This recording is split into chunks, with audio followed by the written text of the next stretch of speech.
Alright, let's begin. इंशाल्लाह हमारा objective रहेगा कि firstly we are going to review angle properties of circles, क्योंकि हमने ओ लेवल्स में और अपने आईजीसीएसई के अंदर एंगल प्रॉपर्टीज ऑफ सर्कल्स हम पढ़ते हैं, जिसमें टेंजेंट की प्रॉपर्टीज भी होती हैं, सिमेट्रिकल प्रॉपर्टीज भी होती हैं, एंगल प्रॉपर्टीज भी होती हैं। क्योंकि आगे जो टॉपिक्स हमारे पास आने वाले हैं, जैसे अभी जो हम पढ़ने वाले हैं इक्वेशन ऑफ सर्कल, और उसके बाद आगे सर्कुलर मेजर, उन दोनों में ये प्रॉपर्टीज जो है एंगल प्रॉपर्टीज ऑफ सर्कल जो है इसका इस्तेमाल होता है। लिहाजा ये प्रॉपर्टीज को हम पहले रिकैप कर लेते हैं। ये ओ लेवल्स में हमने पढ़ी हुई हैं, क्विकली इसको हम रिकैप करेंगे। इनमें से कुछ प्रॉपर्टीज का इस्तेमाल ज़्यादा होता है और कुछ प्रॉपर्टीज ऐसी हैं जिनका इस्तेमाल इतना ज़्यादा नज़र नहीं आया, बट मैंने प्रॉपर्टीज सारी शामिल कर दी हैं ताकि थोरो आपका प्रॉपर्टीज का रिव्यू हो जाए। तो पहले थोड़ी देर हम इनका रिव्यू करेंगे इंशाल्लाह, जिसमें आपके पास यकीनन नोट्स मौजूद हैं, तो आप खाली देखते रहेंगे और हम उसको क्विकली रिव्यू कर लेंगे। Once we are done with all the properties, फिर हम इंशाल्लाह इक्वेशन ऑफ सर्कल की एक्सप्लेनेशन का आगाज करेंगे। तो सबसे पहले हम स्टार्ट लेते हैं, what is a chord. Chord किसे कहते हैं? तो हमें पता है every circle has a centre, right, और सेंटर से सर्कमफ्रेंस तक जो कोई भी लाइन जाती है दैट इज कॉल्ड रेडियस। तो रेडियस पता है, डायमीटर का हमें पता है, सर्कल का एरिया का फॉर्मूला हम जानते हैं, पाई आर स्क्वायर होता है, सर्कमफ्रेंस का फॉर्मूला होता है 2 पाई आर। अब कुछ और चीजें हम मजीद जानने की कोशिश करते हैं जो हमें पता है, रिव्यू करते हैं। What is a chord? तो a line joining any two points on the circumference of a circle is known as a chord. Circle के सर्कमफ्रेंस पे जो बाउंड्री होती है सर्कल की, इसे हम सर्कमफ्रेंस कहते हैं। सर्कल के सर्कमफ्रेंस पे कोई भी दो पॉइंट्स ले लिए जाएं और उनको ज्वाइन कर दिया जाए, तो जो लाइन फॉर्म होती है वो कहलाती है कॉर्ड। जैसे कि आपको नजर आ रहा है ये कॉर्ड है, ये भी कॉर्ड है ऊपर जो बनाया है। कहीं भी दो पॉइंट ज्वाइन कर लें, ये भी कॉर्ड आ गया। Any two points on the circumference and join through a line, that is known as a chord. अच्छा, अब कॉर्ड करता क्या है? A chord divides a circle into two unequal parts. जो छोटा वाला पार्ट होता है, जैसे मैंने सर्कल बनाया, जो नीचे वाला पार्ट है वो कहलाएगा माइनर सेगमेंट, और जो ऊपर वाला पार्ट होगा वो कहलाएगा मेजर सेगमेंट। तो a chord divides a circle into two unequal parts. One is known as the minor segment and one is known as the major segment. एक माइनर सेगमेंट कहलाता है और एक मेजर सेगमेंट कहलाता है। लेकिन इसमें एक एक्सेप्शन है, हर कॉर्ड यही काम करता है, एक माइनर और एक मेजर सेगमेंट। बट डायमीटर जो है वो भी कॉर्ड ही है, but that is the longest cord. ऐसी लाइन जो सरकमफ्रेंस को भी ज्वाइन, सरकमफ्रेंस के दो पॉइंट्स पे भी हो, सरकमफ्रेंस के दो पॉइंट्स, मतलब ऐसी लाइन जो कॉर्ड भी हो और सेंटर से भी गुजरे। A line that is a chord that passes through the centre. ऐसा कॉर्ड जो सेंटर से गुजरे वो लॉन्गेस्ट कॉर्ड होता है, and that longest chord is known as the diameter. अब आपको पता है, आप सर्कल जब बना लेंगे और सेंटर से आप कोई भी लाइन पास करेंगे, कैसा भी डायमीटर आप बना लें, यहाँ ये से बना लें, यहाँ से बना लें, ये तमाम लाइंस जो हैं जो डायमीटर्स कहलाती हैं, ये भी कॉर्ड्स भी कहलाती हैं। बट ये वो कॉर्ड्स हैं जो लॉन्गेस्ट कॉर्ड हैं, जो सर्कल को अनइक्वल पार्ट्स में नहीं बल्कि इक्वल पार्ट्स में डिवाइड करते हैं। ऐसे कॉर्ड्स जो डायमीटर्स होते हैं, और वो दोनों पार्ट्स जो होते हैं वो बराबर होते हैं चूंकि, इसलिए उनको हम कहते हैं सेमी सर्कल्स। तो diameter is the longest cord which divides a circle into two equal parts। बाकी जो कॉर्ड्स होते हैं वो अनइक्वल पार्ट्स में डिवाइड करते हैं। एक पार्ट को कहते हैं माइनर सेगमेंट और दूसरे पार्ट को कहते हैं मेजर सेगमेंट। सही है, तो ये हमें बात समझ आ गई। अच्छा, दो प्रॉपर्टीज हम सिमेट्रिकल प्रॉपर्टीज पढ़ते हैं। Property number 1, the perpendicular bisector of a cord passes through the centre of the circle.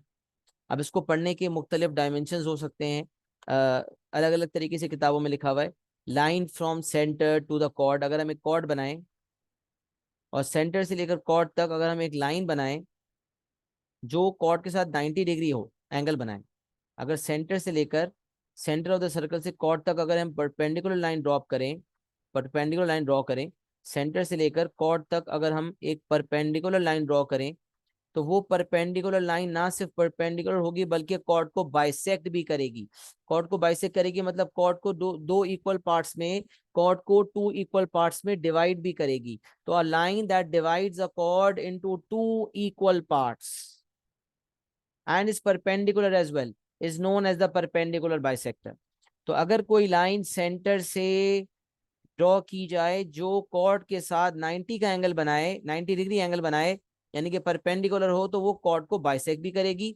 या यूं सोच लें कि अगर कोई सेंटर से लेकर कॉर्ड तक लाइन बनाई जाए और वो कॉर्ड को बाइसेक्ट करे, मतलब दो इक्वल पार्ट्स में डिवाइड करे, तो हम समझ जाएंगे कि वो परपेंडिकुलर भी होगी। मतलब सेंटर से कॉर्ड तक आने वाली ये लाइन अगर बाइसेक्टर होगी तो परपेंडिकुलर भी होगी, और अगर परपेंडिकुलर होगी तो बाइसेक्टर भी होगी। कोई एक बात पता चल जाए तो दूसरी मुझे खुद पता चल जाएगी। अच्छा, अब इसको दूसरे कॉन्टेक्स्ट में जब देखा जाएगा, जो जो पर्सपेक्टिव हमारे लिए इंपॉर्टेंट भी है, जब इक्वेशन ऑफ सर्कल हम निकालेंगे उसके लिए ये बात इंपॉर्टेंट भी है। अगर हमें कभी कॉर्ड पता चल जाए, अगर हमें सॉरी अगर हमें कोई कॉर्ड दे दिया जाए, तो उस कॉर्ड का अगर मैं परपेंडिकुलर बाइसेक्टर ड्रॉ कर लूं तो वो सेंटर से पास करेगा। किसी भी कॉर्ड, कोई भी लाइन बना ले, कोई भी कॉर्ड बना ले, किसी भी डायरेक्शन में बना ले, ये मैंने कॉर्ड बना लिया। अब मुझे कोई कहता है इसका परपेंडिकुलर बाइसेक्टर ड्रॉ करो, तो परपेंडिकुलर बाइसेक्टर कहते किसे हैं, ये बात हम ऑलरेडी कोऑर्डिनेट ज्योमेट्री में कवर कर चुके हैं। A line that is perpendicular as well as bisects. तो अगर एक दो पॉइंट्स हैं ए और बी, दो पॉइंट्स का दो पॉइंट्स का अगर मैं परपेंडिकुलर बाइसेक्टर ड्रॉ करूंगा, दो पॉइंट्स के थ्रू अगर मैं परपेंडिकुलर बाइसेक्टर की इक्वेशन निकालूंगा, तो एक ऐसी लाइन आएगी जो अल्टीमेटली सेंटर से गुजर रही होगी, सेंटर ऑफ द सर्कल से। तो अगर मुझे ए और बी के कोऑर्डिनेट्स पता चल जाएं और मैं ए बी का परपेंडिकुलर बाइसेक्टर ढूंढूं, तो परपेंडिकुलर बाइसेक्टर एक ऐसी लाइन होगी जो सेंटर ऑफ द सर्कल से गुजरेगी। यही बात कहने की यहाँ कोशिश हो रही है। The perpendicular bisector of a cord passes through the center of the circle। सही है, perpendicular bisector of a cord passes through the center of the circle। ये हो गई प्रॉपर्टी नंबर 1। प्रॉपर्टी नंबर 2, अच्छा ये प्रॉपर्टी कहाँ इस्तेमाल होती है हम आगे देखेंगे, और मैं एक थोड़ा सा आइडिया भी दे देता हूँ। लेट सपोज अगर मेरे पास तीन पॉइंट्स हो, एक पॉइंट ए है, एक पॉइंट बी है, और एक पॉइंट सी है, और मुझे इक्वेशन ऑफ सर्कल निकालना है। तो आगे इक्वेशन ऑफ सर्कल के बारे में बहुत कुछ बताऊंगा, बट एक चीज याद रखें, हर इक्वेशन ऑफ सर्कल निकालने के लिए सेंटर के कोऑर्डिनेट्स चाहिए होते हैं। तो अगर मुझे ए के कोऑर्डिनेट्स भी पता हूँ, बी के भी कोऑर्डिनेट्स पता हूँ, सी के भी पता हूँ, तो इस एक प्रॉपर्टी से मैं इक्वेशन ऑफ सर्कल का मेन पार्ट सेंटर निकाल सकता हूँ। रेडियस तो निकल ही जाएगा, दो चीजें चाहिए होती हैं, सेंटर ऑफ द सर्कल के कोऑर्डिनेट्स और रेडियस, आगे हम पढ़ेंगे इंशाल्लाह। तो सेंटर निकालने के लिए याद रखें, अगर ए बी के कोऑर्डिनेट्स दिए तो अगर मैं ए बी के परपेंडिकुलर बाइसेक्टर की इक्वेशन निकाल लूं तो ये बाइसेक्टर 1 हो जाएगा, बाइसेक्टर 1। फिर इसी तरह अगर मैं बी सी का परपेंडिकुलर बाइसेक्टर निकाल लूं तो ये बाइसेक्टर 2 हो जाएगा। और अगर मैं ए सी कॉर्ड का परपेंडिकुलर बाइसेक्टर बना लूं तो ये बाइसेक्टर 3 हो जाएगा। ये तीनों परपेंडिकुलर बाइसेक्टर्स सेंटर से गुजरेंगे, ये तीनों परपेंडिकुलर बाइसेक्टर सेंटर से गुजरेंगे। ये बाकायदा आगे स्टेप्स फॉर्म में मैंने लिखवाया हुआ है, बस यहाँ बताना चाह रहा हूँ कि ये रेफर करूंगा दोबारा आगे कि ये एक प्रॉपर्टी बहुत ज्यादा काम की है। अगर हमारे पास सर्कल के सरकमफ्रेंस पे तीन पॉइंट्स के कोऑर्डिनेट्स मुझे पता चल जाएं, if three points lie on the circle on the circumference of a circle and we know the coordinates of those 3 points, and if we are going to find any two perpendicular bisectors, perpendicular bisector की equation निकालना हमें coordinate geometry में सीख लिया, coordinate geometry में हमने इसको सीख लिया। तो अगर तीन पॉइंट्स होंगे तो हम तीन परपेंडिकुलर बाइसेक्टर्स निकाल सकते हैं, ए बी का, बी सी का और ए सी का। उसमें से अगर हम सिर्फ दो भी निकाल लें तो वो दोनों परपेंडिकुलर बाइसेक्टर्स सेंटर से गुजरेंगे, और फिर जब दोनों परपेंडिकुलर बाइसेक्टर्स की इक्वेशन को साइमल्टेनियसली सॉल्व करूंगा तो उससे सेंटर के कोऑर्डिनेट्स आ जाएंगे। If we have two coordinates we can find the perpendicular bisector that passes through the centre. दो परपेंडिकुलर बाइसेक्टर्स निकलेंगे, साइमल्टेनियस सॉल्विंग होगी और हमारे पास सेंटर के कोऑर्डिनेट्स हासिल हो जाएंगे।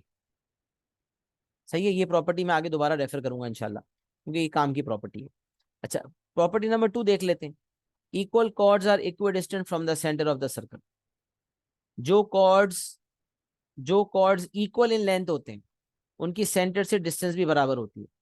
जैसे अगर आप देखें, मैंने एक सर्कल ड्रॉ कर लिया, सर्कल का सर्कमफ्रेंस आपके सामने, एक कॉर्ड बन रहा है ए बी और एक कॉर्ड बन रहा है सी डी।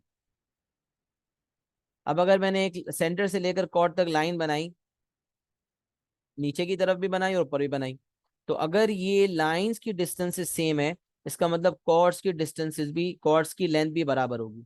या यूं सोच लें कि अगर जो दो कॉर्ड्स हैं उनकी लेंथ बराबर है, अगर मुझे पता चल जाए कि ए बी कॉर्ड और CD chord, इनकी लेंथ बराबर है. If two chords are equal, if two chords are equal in length, then the perpendicular distances from the center will also be equal. याद रखें, यकीनन ये perpendicular distance की बात हो रही है. ये perpendicular distance की बात हो रही है, कोई भी distance नहीं, perpendicular distance. और perpendicular distance का मतलब वो chord को बाइसेक्ट भी कर रही होती है. मतलब ये वाले हिस्से बराबर होंगे, ये वाला हिस्से बराबर होगा, चारों हिस्से बराबर होंगे. अगर ये x है और लेट्स सपोज ये y है, तो CY, YD, XB और AX, ये चारों हिस्से बराबर होंगे. तो AB और CD की लेंथ चूंकि बराबर है, लिहाजा सेंटर से लेकर इन कॉर्ड्स तक की परपेंडिकुलर डिस्टेंसेस भी बराबर होंगी. तो अगर एक पता चल जाए 5 सेंटीमीटर है, तो दूसरी भी 5 सेंटीमीटर होगी. सही है जी. ये एक प्रॉपर्टी का रिकैप है, आगे काम आ सकती है. ये दो प्रॉपर्टीज जो आपके सामने रखी गई, ये दोनों सिमेट्रिकल प्रॉपर्टीज कहलाती हैं, क्योंकि इसमें एंगल का ताल्लुक नहीं था, इसमें सिमेट्री का ताल्लुक था, जो कि हमने डिस्कस कर लिया. अब आ जाते हैं एंगल प्रॉपर्टीज ऑफ सर्कल.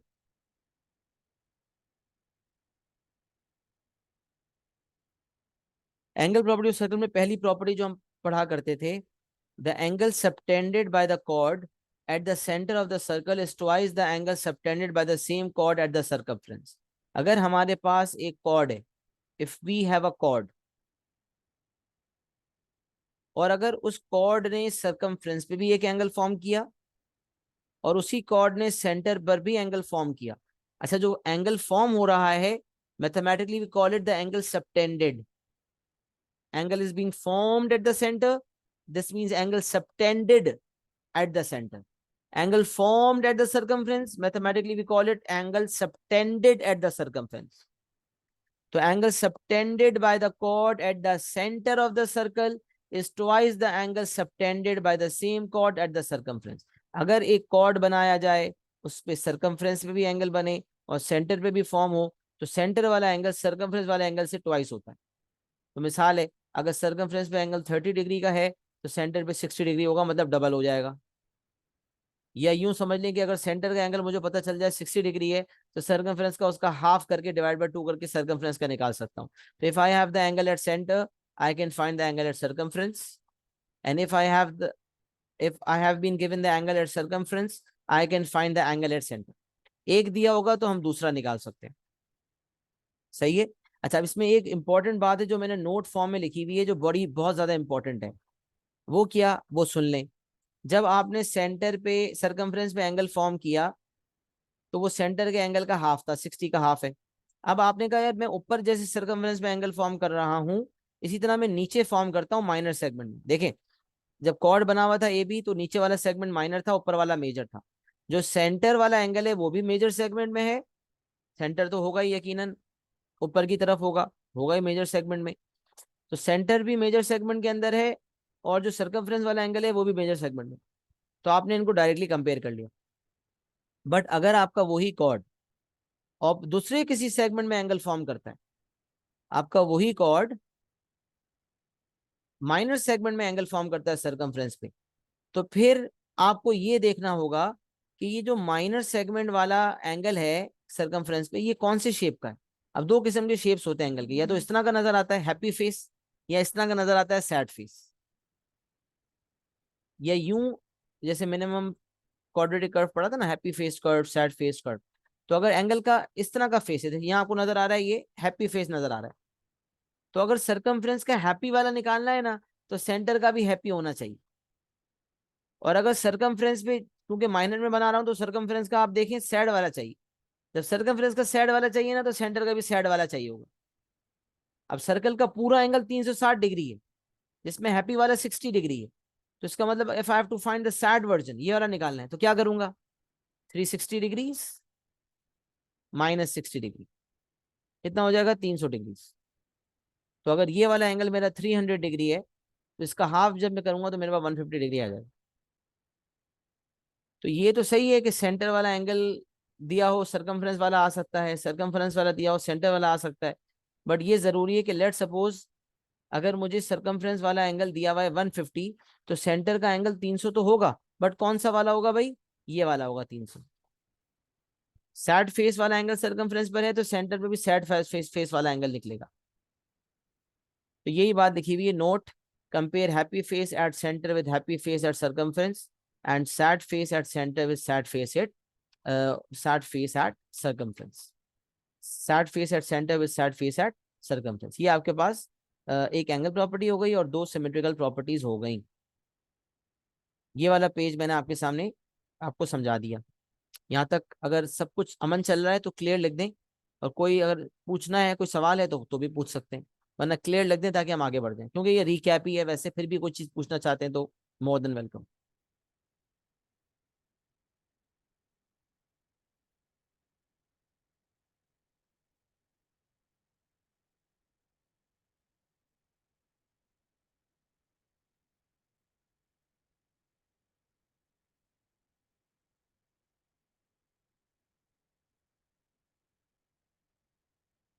जी अब्दुल रहमान, आपकी तरफ से क्लियर नहीं आया। हाँ सर। एक तो क्लास आपने लेट ज्वाइन की, आपको जल्दी ज्वाइन करनी थी, क्यों लेट आए? हाँ बस थोड़ा सा लेट हो गया। हाँ, मेरा मेरा समझ नहीं आते डाउट ना ये था उसको क्या, पूछा करो। मेरा हाँ डाउट डाउट ये बताओ। था क्या, सीबी और ये जो एसी है, इसके जो नीचे से जो ये 150 मिल रहा है, इसके छोटे छोटे जो एंगल है इसको कैसे निकालते थे? कौन से किताब में छोटे भी एंगल, ये वाले? 150 का, नहीं नहीं, 150 मिल रहा है, ये एंगल तो 150 डिग्री। 150 है ना, ये हाँ तो है ही इसके 150। नीचे, इसके नीचे। ये वाले? हाँ हाँ ये वाले। नहीं नहीं, वो टेंजेंट के साथ वो अलग प्रॉपर्टी है, टेंजेंट के साथ एंगल बनता है, अभी नहीं निकल सकता। ये अच्छा सर्कल इसको के अभी नहीं दरमियान और निकाल लाइन के सकता। दरमियान एंगल थोड़ी निकल सकता है, वो अलग अलग प्रॉपर्टी है वो। ओके ओके ठीक है, सही है, चलो ठीक है चलिए। आएगा उस पर थोड़ी देर में बताता हूँ इंशाल्लाह। अच्छा जी, उसके अलावा एक प्रॉपर्टी एंगल प्रॉपर्टीज की पढ़ते हैं, angles in the same segment are equal. अगर हम एक कॉर्ड बनाते हैं और वो कॉर्ड जो है सरकमफ्रेंस पे जाता है और एंगल फॉर्म करता है, तो सरकमफ्रेंस पे जितने भी एंगल बनाएगा, यहाँ एक मिल गया, एक एंगल यहाँ बना लिया, एक एंगल मैंने यहाँ बना लिया, ये जितने भी एंगल्स होंगे सब 62 होंगे। अगर एक 62 है, सारे 62 होंगे। तो a cord, if a cord is making is subtending angles at the circumference in a particular segment, then all the angles will be equal. अगर एक chord बहुत सारे एंगल सबटेंड कर रहा है सर्कमफ्रेंस पर, बट वो सेम सेगमेंट के अंदर है, तो angles in the same segment will always be equal. यहाँ फॉर्म हुआ, यहाँ फॉर्म हुआ, इसी कॉर्ड से यहाँ एंगल फॉर्म हो जाएगा, ये भी 62 होगा। इसी कॉर्ड से यहाँ एंगल फॉर्म हो जाएगा, ये भी 62 होगा। सेगमेंट सेम रहना चाहिए ताकि एंगल सेम है, सही है। तो ये प्रॉपर्टी होती है angles in the same segment are equal. अच्छा, फिर एक प्रॉपर्टी नंबर 3 है, diameter is the longest chord. Diameter तमाम कॉर्ड्स में सबसे लॉन्गेस्ट है। अगर ये लॉन्गेस्ट कॉर्ड सर्कमफ्रेंस पे कभी एंगल बनाता है तो that is always equal to 90।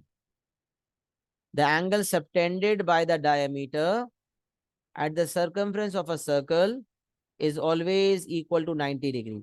और प्रॉपर्टी की एब्रीविएशन होती है right angle in a semi circle. if diameter is subtending an angle at the circumference that will always be equal to 90। अब डायमीटर है तो ऊपर भी सेमी सर्कल है, नीचे भी, तभी डायमीटर ऊपर एंगल फॉर्म करे, ये नीचे एंगल फॉर्म करे, ये कहीं भी एंगल फॉर्म करे, ये तमाम एंगल्स 90 डिग्री के होंगे। कहीं भी एंगल फॉर्म होगा, अगर डायमीटर जो लॉन्गेस्ट कॉर्ड है वो सर्कमफ्रेंस पे, सॉरी गलत जगह 90 बना दिया, यहाँ 90 होगा, सॉरी। हाँ, यहाँ सर्कमफ्रेंस एंगल फॉर्म हो रहा है, ये 90 होगा। यहाँ एंगल फॉर्म हो रहा है, ये 90 होगा। सही है, डायमीटर अगर सर्कमफ्रेंस पे एंगल सबटेंड कर रहा है तो वो एंगल 90 डिग्री का होगा। Angle subtended by the diameter at the circumference of a circle is always equal to 90 degree. Property abbreviation is right angle in a semi circle. सही है, फिर आ जाते हैं cyclic quadrilateral and its properties. Cyclic quadrilateral की एक मशहूर जमाना प्रॉपर्टी है, ऑपोजिट एंगल्स आर सप्लीमेंट्री। सबसे पहले सवाल ये पैदा होता है साइक्लिक क्वाड्रिलेटरल होता क्या है? तो cyclic quadrilateral, what is a quadrilateral bye the way?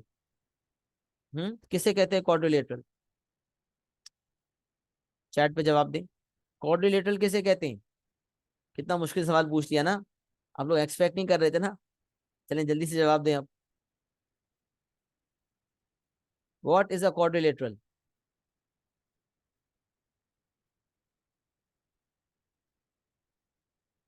Very good, ये जवाब जबरदस्त जवाब है असद जावेद, सबने सही जवाब दिया। वैसे four side shape, four sides, लेकिन अब four sided polygon. Abdul Rahman revisit करें डेफिनेशन को, तमाम एंगल्स का सम मिला के 360 होता है। All sides, all angles equal to 3, all angle sum of all angles equal 360, ये भी सही है। लेकिन a four-sided polygon. What is a polygon? A closed figure with at least three sides. A closed figure with at least three sides. उसको कहते हैं polygon. ऐसा ऐसा फिगर जो क्लोज्ड हो और कम से कम उसकी 3 साइड्स हो. A closed figure with at least 3 sides is known as a polygon, and a quadrilateral is a four-sided polygon. A quadrilateral is a four-sided polygon. सही है. अच्छा, what is a cyclic quadrilateral?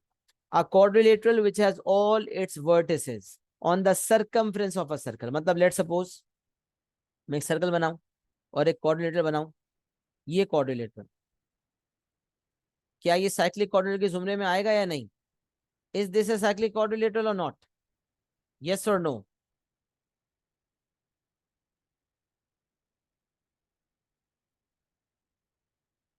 Type करें, is this a cyclic quadrilateral? Reply with yes or no.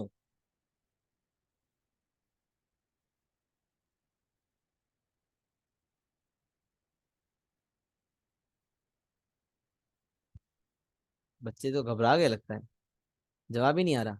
मेरी आवाज तो आ रही है ना? आवाज आ रही है, अगर जवाब नहीं आ रहा तो बच्चे घबरा गए क्या? Very good. Only three sides touching the circle circumference. Only three vertices, side नहीं। ये एक होती है साइड, ये साइड्स हैं, एक दो। ये जो कोने होते हैं ना, जो पॉइंट्स होते हैं, उसको वर्टिसेस कहते हैं.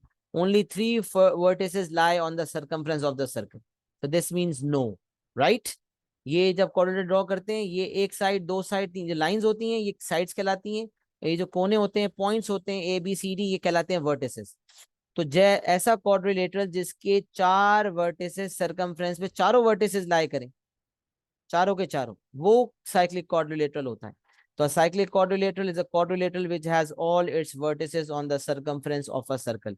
और प्रॉपर्टी क्या है कि अगर एक क्वाड्रिलेटरल साइक्लिक क्वाड्रिलेटरल है तो जो ऑपोजिट एंगल्स होंगे वो बराबर नहीं होंगे. पैरेललोग्राम में और रोम्बस में जो ऑपोजिट एंगल्स होते हैं ना, वो इक्वल होते हैं.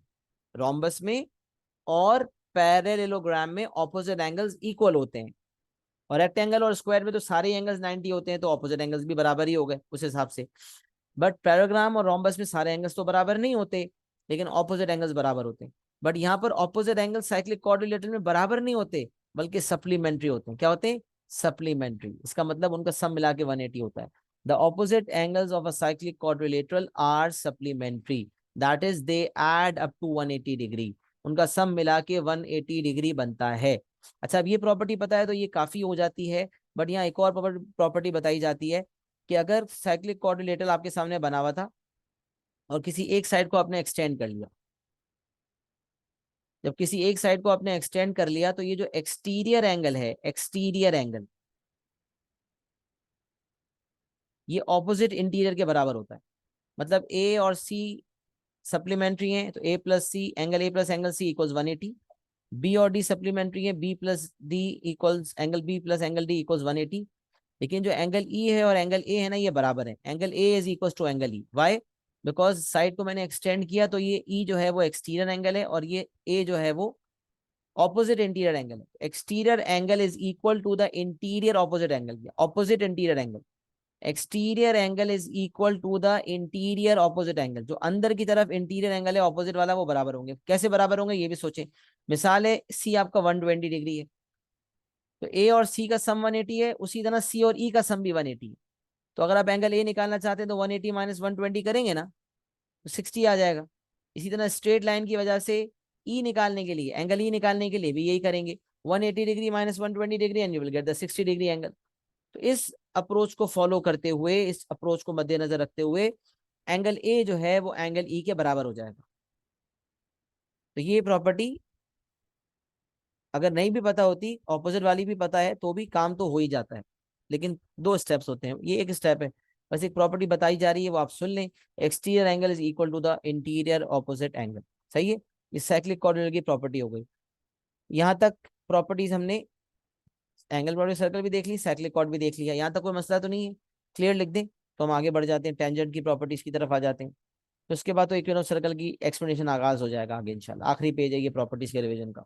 सिर्फ क्लियर लिख दें ताकि आई एम कॉन्फिडेंट कि सब यहाँ तक मेरे साथ हैं।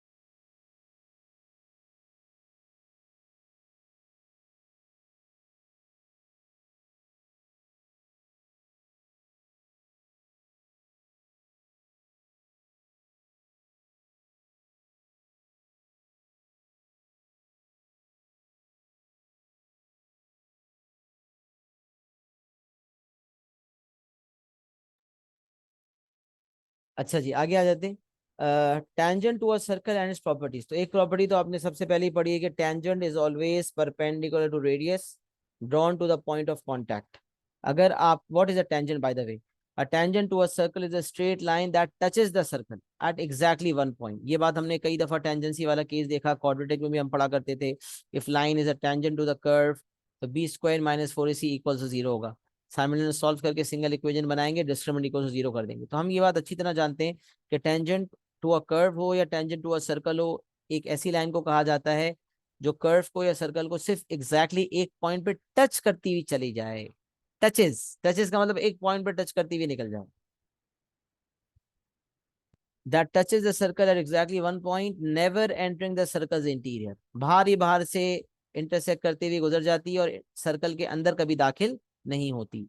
This point is called the point of tangency. जहां वो सर्कल के सर्कमफ्रेंस को टच कर रही है, टेंजेंट टेंजेंट वाली लाइन, वो पॉइंट कहलाता है पॉइंट ऑफ टेंजेंसी। अगर सेंटर से लेकर मैं पॉइंट ऑफ टेंजेंसी तक लाइन ड्रॉ करूं तो वो जो लाइन होगी वो यकीनन रेडियस भी होगी, क्योंकि पॉइंट ऑफ टेंजेंसी सरकमफ्रेंस पे लाई कर रहा है। लिहाजा सेंटर से सरकमफ्रेंस को हम रेडियस कहते हैं।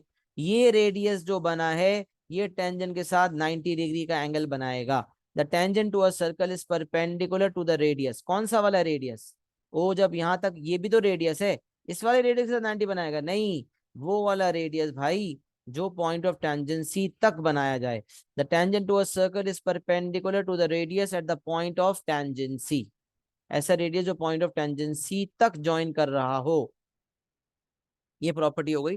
Tangent is perpendicular to radius drawn to the point of contact. फिर प्रॉपर्टी आती है tangents drawn to a circle from an external point are equal. अगर एक एक सर्कल है, एक पॉइंट लिया जाए एक्सटर्नल, वहां से सर्कल की तरफ दो टेंजेंट्स फेंके जाएं, एक ए पे बनाया जाए एक बी पे बनाया जाए, तो इन दोनों टेंजेंट्स की लेंथ बराबर होगी। External point let suppose P है तो P A will be equal to P B. यही बात यहाँ लिखी हुई है। एक एक्सटर्नल पॉइंट था, वहां से एक टेंजेंट बनाया गया, वहां से दूसरा टेंजेंट बनाया गया। तो जो पॉइंट ऑफ कॉन्टैक्ट है टेंजेंसी का, टेंजेंट्स का, वो नोट कर लें, एक ए है एक बी है। तो पी से ए तक जो लेंथ होगी वही पी से बी तक होगी। तो tangents from an external point are equal. Tangents from an external point are equal. The tangents drawn to a circle from an external point are equal। अच्छा, अब क्योंकि यहाँ पर याद रखें जब टेंजेंट्स बनते हैं और जब मैं पॉइंट ऑफ टेंजेंसी तक रेडियस ड्रॉ करता हूँ ऊपर भी नीचे भी, तो ये काइट बन जाती है। PAOB is a kite. और काइट में आपको पता है कि एक लॉन्गर डायगोनल होता है एक शॉर्टर डायगोनल होता है, and longer diagonal is the perpendicular bisector of the shorter diagonal, and the longer diagonal is also the line of symmetry. तो उस तमाम कॉन्सेप्ट को मद्देनजर रखते हुए कि काइट बनेगी, लॉन्गर डायगोनल होगा। क्योंकि काइट क्यों है? क्योंकि देखें ये दोनों भी बराबर हैं और ये दोनों भी बराबर हैं। काइट में भी यही होता है, एडजेसेंट साइड्स आर इक्वल। और जो लॉन्गर डायगोनल होता है वो लाइन ऑफ सिमेट्री है। इसका मतलब जो ऊपर ट्रायंगल बनेगा वो भी, वो जो ऊपर वाला ट्रायंगल जो नीचे कॉन्ग्रेंट, उसी के हवाले से सारी प्रॉपर्टीज बताई जाती हैं। The length of these that is P A equals P B. ये हो गई पहली बात। Tangents will subtend equal angle. ये जो टेंजेंट्स हैं, पहला टेंजेंट जो सेंटर पे एंगल बनाएगा ये वाला, अगर ये लेट सपोज थर्ड, तो जो दूसरा टेंजेंट एंगल फॉर्म कर रहा होगा वो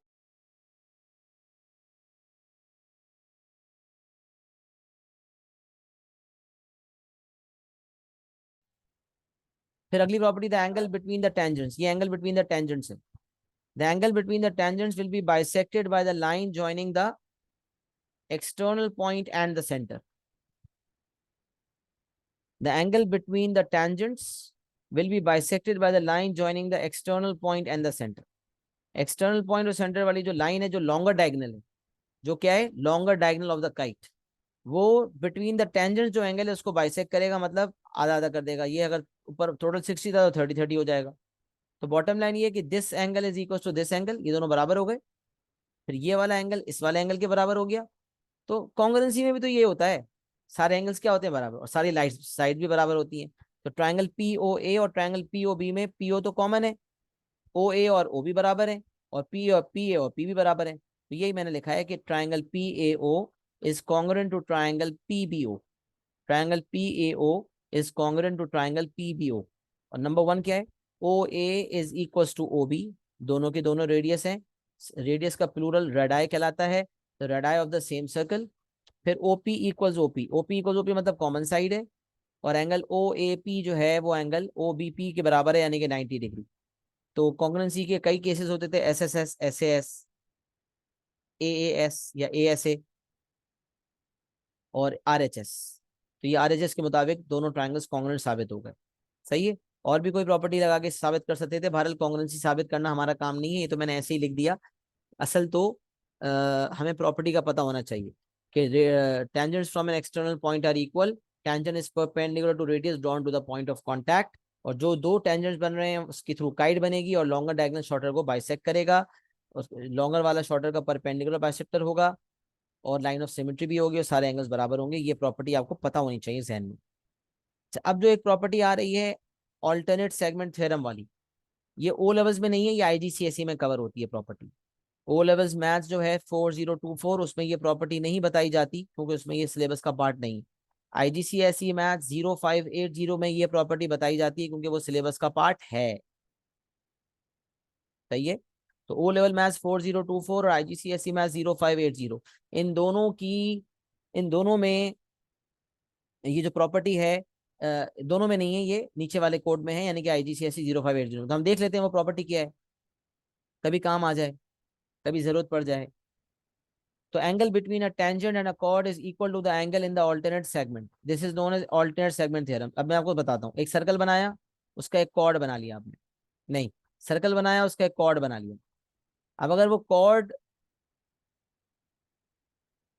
जहाँ कॉर्ड का पॉइंट ऑफ कॉन्टेक्ट है वहीं टेंजेंट बनता है, और टेंजेंट और कॉर्ड के दरमियान जो एंगल होगा वो कॉर्ड जो सामने एंगल बना रहा है उसके बराबर होगा, मतलब ये 30 है तो ये भी 30 होगा। जैसे यहाँ यहाँ देखे बना हुआ है, ये कॉर्ड था, दो सेगमेंट्स हो गए, एक माइनर है, नीचे वाला माइनर है, ऊपर वाला मेजर है। अब माइनर सेगमेंट में कॉर्ड और टेंजेंट के दरमियान एक एंगल है, माइनर सेगमेंट में कॉर्ड और टेंजेंट के दरमियान एक एंगल फॉर्म हो रहा है, और वो एंगल है थीटा। तो ये वाला जो कॉर्ड है, अगर ये मेजर सेगमेंट के अंदर सर्कमफ्रेंस पे कोई एंगल सबटेंड करेगा तो वो भी थीटा होगा। if let's suppose if theta is 30 degree, then over here will also be 30. तो angle between a tangent and a chord is equal to the angle in the alternate segment, मतलब अगर ये angle between the chord and the tangent minor segment में है, तो major segment में जो circumference पे एंगल फॉर्म होगा उसके बराबर होगा, इसीलिए इसको ऑल्टरनेट सेगमेंट कहा जा रहा है। And this theorem is known as alternate segment theorem. इसके बाद हम इक्वेशन ऑफ सर्कल की गुफ्तगू का आगाज करने जा रहे हैं। यहाँ तक तमाम प्रॉपर्टीज का मैंने एक्सप्लेनेशन आपके सामने रख दी है। यहाँ तक एक दफा मुझे एक्नॉलेजमेंट दे दें कि सारी प्रॉपर्टीज हम सबको क्लियर है।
चलिए जी, यहाँ तक मामला सब कुछ क्लियर है। आगे बढ़ते हैं इक्वेशन ऑफ सर्कल की गुफ्तगू पर। इक्वेशन ऑफ सर्कल बाज़ औक़ात हमें दिया हुआ होता है।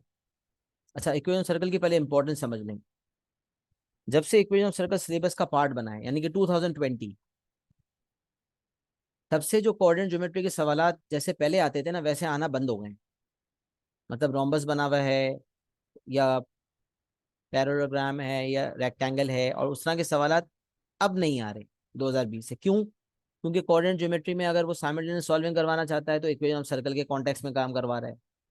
सर्कल की इक्वेशन ऑफ सर्कल का एक सवाल आता है, उसमें वो परपेंडिकुलर बाइसेक्टर की इक्वेशन में निकलवा रहा होता है, साइमल्टेनियस सॉल्विंग भी करवा रहा होता है, कोई शेप भी फॉर्म करवा रहा होता है। मल्टीपल काम जो है ना, अब इक्वेशन ऑफ सर्कल के टॉपिक के साथ आते हैं। मतलब सर्कल दिया हुआ होता है, उसी के अंदर खेल रहा होता है सारा। तो बताने का मकसद ये है कि अब सवाल जब से 2020 से इक्वेशन सर्कल आया है, तो ये कोऑर्डिनेट ज्योमेट्री का जो प्योर सवाल है वो आपको नजर नहीं आएगा।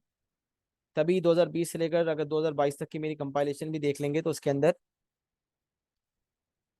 21 सवाल हैं, और 21 पेपर हैं सीआई के, और 21 सवाल इक्वेशन ऑफ सर्कल के, 21 क्वेश्चंस।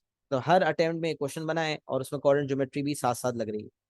सिर्फ एक सवाल अलग से कोऑर्डिनेट ज्योमेट्री का आया है, जो आपका कोऑर्डिनेट ज्योमेट्री के अंदर क्वेश्चन 51 है। उसके अलावा बाकी आप देखेंगे तो क्वेश्चन 50 तक 2019 तक की कंपाइलेशन। इससे पता चला कि अब इस टॉपिक के इंक्लूड होने के बाद एग्जामिनर का स्टाइल बदल गया कोऑर्डिनेट ज्योमेट्री की स्किल्स को असेस करने का।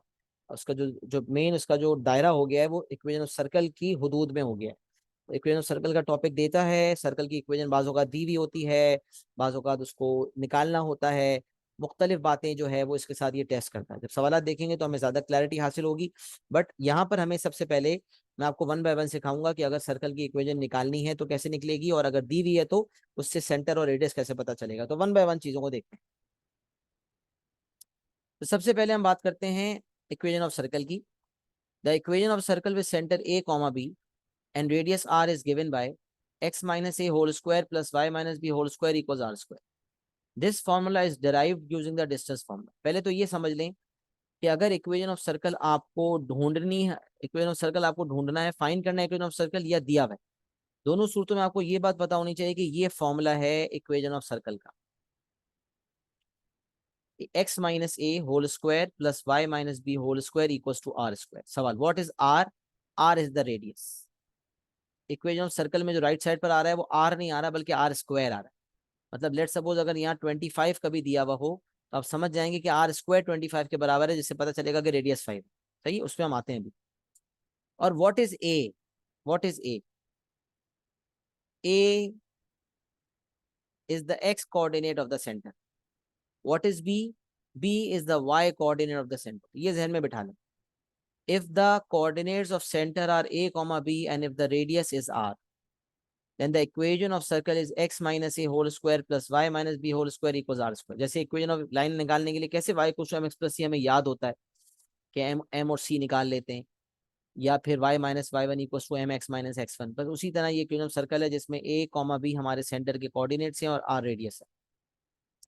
अच्छा, अभी जो लिखा हुआ है this formula is derived using distance formula, कैसे डिराइव हुआ मैं आपके सामने रखता हूँ। मिसाल है, अगर आपके सामने एक सर्कल आपको दे दिया जाए, और उस सर्कल के सेंटर के कोऑर्डिनेट्स जो यहाँ लिखा हुआ है उसके मुताबिक a कॉमा बी हो, और जो रेडियस हो वो आर हो, और सरकमफ्रेंस पे जो कोई भी पॉइंट ले लिया जाए, सरकमफ्रेंस के किसी पॉइंट को कह दिया जाए पी, और उसके कोऑर्डिनेट्स हो जाएंगे एक्स कॉमा वाई। सेंटर के कोऑर्डिनेट्स हैं ए कॉमा बी, रेडियस है आर, और सरकमफ्रेंस पे जो एक पॉइंट है उसके कोऑर्डिनेट्स हैं एक्स कॉमा वाई। अब मैं आपसे पूछता हूँ भाई, डिस्टेंस पी सी बताओ।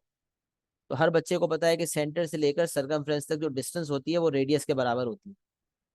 तो आप क्या करोगे, आप पी से लेकर सी तक जो डिस्टेंस है वो डिस्टेंस फॉर्मूला से निकालोगे, उसको आर से इक्वेट कर दोगे। तो यही काम हमने किया। डिस्टेंस फॉर्मूला कहता है x2 minus x1 whole square plus y2 minus y1 whole square under root के अंदर। तो square root of x minus A whole square plus y minus B whole square is equal to r. Distance formula के through P C की distance निकाली और उसको are से equate कर दिया। तो distance is equal to r, और जब फिर मैंने स्क्वायरिंग बोथ साइड्स की तो मेरा ये इक्वेशन जो है वो इस वाली फॉर्म में कन्वर्ट हो गया। रूट हट गया और वहां आर की जगह आर स्क्वायर आ गया। तो अब जब भी इक्वेशन ऑफ सर्कल आपको ढूंढना हो तो आपके पास फॉर्मूला होगा x minus A whole square plus y minus B whole square equals to are square. जहाँ ए और बी जो है, ए जो है वो सेंटर का एक्स कोऑर्डिनेट है, बी जो है सेंटर का वाई कोऑर्डिनेट है, और जो आर है वो सर्कल का रेडियस। सही है। अच्छा, अब जब इसको हम एक्सपैंड करते हैं तो हमारे पास इक्वेशन ऑफ सर्कल की एक्सपैंडेड फॉर्म आ जाती है। और इस एक्सपैंड फॉर्म में थोड़ी देर में बात करता हूँ, बट ये एक्सपैंड फॉर्म कैसे निकली है मैं आपको बता देता हूँ। अगर आप एक्स माइनस ए होल स्क्वायर को खोलने लगते हैं तो क्या हो जाता है, X square minus 2ax plus A square. फिर Y minus B whole square को खोलते हैं तो plus Y square minus 2by plus B square. सही है। अब इसमें अगर मैं रीअरेंजमेंट करूँ तो X square plus Y square एक तरफ हो गए, फिर -2ax और -2by ये भी एक तरफ हो गए, और A square plus B square आपको नजर आ रहे हैं। और आर स्क्वायर को जब मैं राइट साइड से लेफ्ट साइड पे ले गया तो आर स्क्वायर माइनस हो गया। तो पता चला कि जब मैं इसको एक्सपैंड करता हूँ, फिर Y minus B whole square को एक्सपैंड करता हूँ, आर स्क्वायर को लेफ्ट पे ले जाता हूँ, तो ये एक्सपैंडेड फॉर्म आ जाती है मेरे पास। अब एक्सपैंडेड फॉर्म, बाज औकात equation of circle expanded form में दिया हुआ होता है, बाज औकात नॉर्मल फॉर्म में दिया होता है। किस तरह से सवाल आता है ये आपको पता चलेगा, बट ये दोनों फॉर्म्स आपको पता होनी चाहिए। और मैं आपको अभी थोड़ी देर में बताऊंगा भी कि कब किस चीज का कैसे इस्तेमाल करना है। तो इक्वेशन ऑफ सर्कल की एक्सपैंडेड फॉर्म कैसे हासिल हुई, ये मैंने आपके सामने रख दिया। X square minus 2ax plus A square है, Y square minus 2by plus B square है, और आर स्क्वायर को लेफ्ट शिफ्ट करके माइनस आर स्क्वायर। फिर थोड़ी सी रीअरेंजिंग करी, तो रीअरेंजिंग की तो X square plus Y square एक साथ हो गया, -2ax माइनस 2by और plus A square plus B square minus are square equal to 0। सही है। ये एक्सपैंडेड फॉर्म है, इसका क्या इस्तेमाल है ये आपको थोड़ी देर में पता चल जाएगा। अब वन बाय वन एग्जाम्पल से स्टार्ट लेते हैं। सबसे पहला एग्जाम्पल है, find the equation of the circle with centre -5,7 and radius 6। अब आपको ये फॉर्मूला इक्वेशन ऑफ सर्कल का याद होना चाहिए। ये फॉर्मूला याद है तो आपको सिर्फ पुट इन करना होगा। कैसे पुट इन करेंगे, -5,7 है, और आपको पता होना चाहिए कि ए जो है सेंटर का एक्स कोऑर्डिनेट जो है वो ए कहलाता है। इसका मतलब आपकी जो ए की वैल्यू है दैट इज -5, जो आपका ए है वो -5 है। तो अब यहाँ जो फॉर्मूला में ए लिखा हुआ है यहाँ -5 डाल देंगे, और जहाँ बी लिखा हुआ है वहां आप 7 डाल देंगे, और जहाँ रेडियस जहाँ आर लिखा हुआ है वहां आप 6 डाल देंगे। तो सोचे, ए की जगह -5 डलेगा तो ये माइनस ऑलरेडी था, -5 डलेगा तो क्या हो जाएगा, माइनस माइनस प्लस। तो ये हो जाएगा x प्लस 5 स्क्वायर, ये हो जाएगा y माइनस 7 स्क्वायर, और 6 का स्क्वायर हो जाएगा 36। तो ये देखिए मैंने क्या किया, ए की जगह डाला -5 तो x प्लस 5 हो गया, बी की जगह डाला 7 तो y माइनस 7 हो गया होल स्क्वायर दोनों जगह, और 6 आर की जगह डाला तो 6 स्क्वायर 36। ये आपका इक्वेशन ऑफ सर्कल आ गया। So if we have to find the equation of the circle, then this formula has to be in our minds, in which center is a comma b and the radius is r, and in place of a and b we are going to substitute the coordinates of the center, and in place of r we are going to substitute the radius. ये हो गया आपका example number 1। सही है, बिल्कुल मैं repeat कर देता हूँ, कोई मसला ही नहीं है। ये फॉर्मूला बेटा आपको याद होना चाहिए। सेंटर के कोऑर्डिनेट्स में ए, जो एक्स कोऑर्डिनेट होता है सेंटर का वो कहलाता है ए। फॉर्मूला में जो ए लिखा हुआ है वहां पर आप डाल देंगे -5, डालें x minus -5 whole square, x plus 5 whole square हो गया।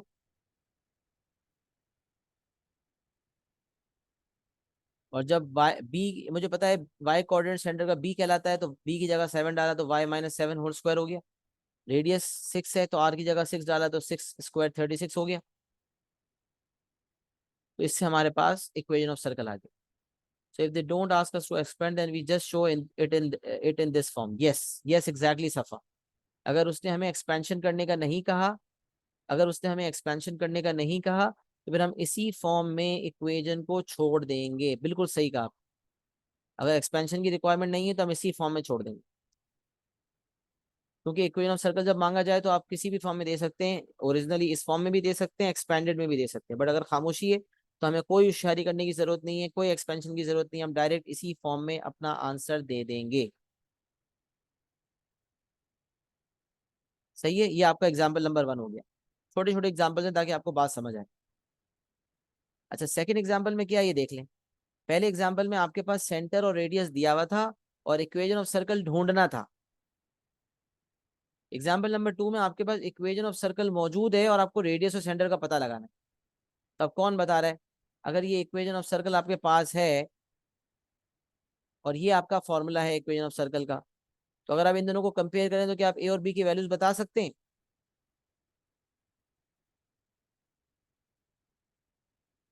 ए की वैल्यू क्या होगी, बी की वैल्यू क्या होगी, रेडियस और आर की वैल्यू क्या होगी?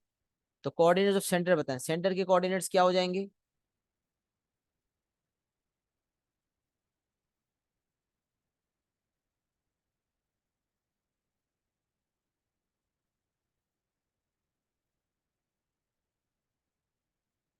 सही है, वेरी गुड हसन। बाकी कुछ गलतियां भी आ रही हैं बच्चों की। Very good Asad. सही है हसन, जबरदस्त।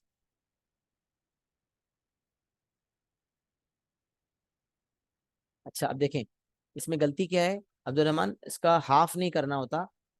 जो ये लिखा होता है इसका हाफ नहीं करना होता, इसका स्क्वायर रूट लेना होता है। 2r = 49, ये 2r नहीं लिखा हुआ, ये आर स्क्वायर है। तो आर स्क्वायर जब 49 के बराबर है तो आर निकालने के लिए मैं स्क्वायर रूट लूंगा दोनों तरफ।